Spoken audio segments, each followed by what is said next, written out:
In the beginning, there was nothing.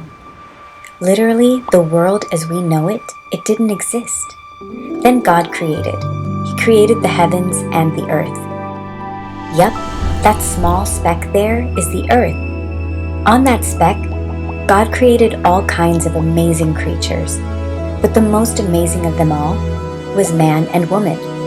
The man and woman lived in bliss because they were so close to God until that fateful day when they decided to break the one rule and eat the one fruit. Everything went downhill from there. Man got more rebellious with every passing day, while God continued to be faithful. God punished his people when they sinned, but relented and rescued them when they cried out for help. This cycle repeated itself again and again until God rolled out his master plan. He sent his only son to earth in order to walk, talk, and feel what we humans feel. Overnight, the immortal King of Heaven became a mortal carpenter's son and experienced the fallen reality of the perfect world he had created. Jesus, the baby now turned adult, began his earthly work, which involved healing the sick, preaching about his Father's kingdom, and building relationships with those he met. In 3 years, he accomplished more than most people accomplish in a lifetime. But wait, like any good story, there is a twist to this one too.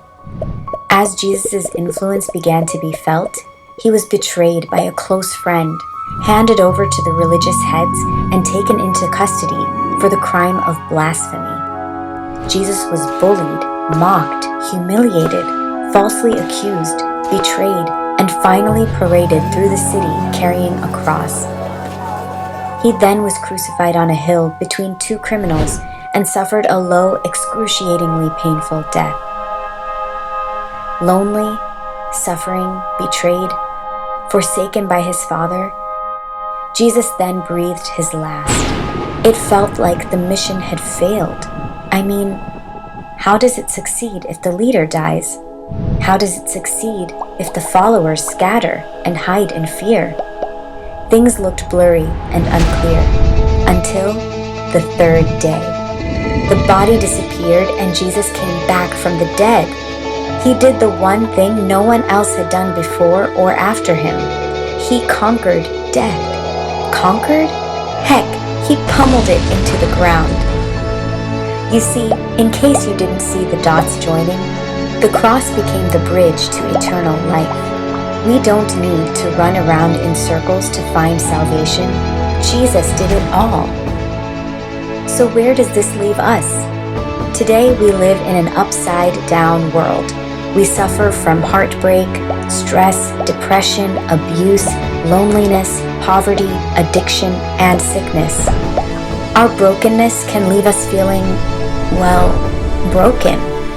If we allow Jesus in, though, that brokenness is first touched by him, and his light shines through all our cracks.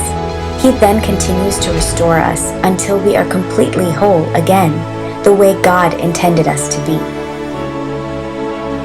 The catch is that all of this happens only in relationship with him. So this Easter, and every Easter, is a reminder of the hope we find in only Jesus. Hope for a future irrespective of what our past looked like. Hope for a life of value and purpose here on earth until forever.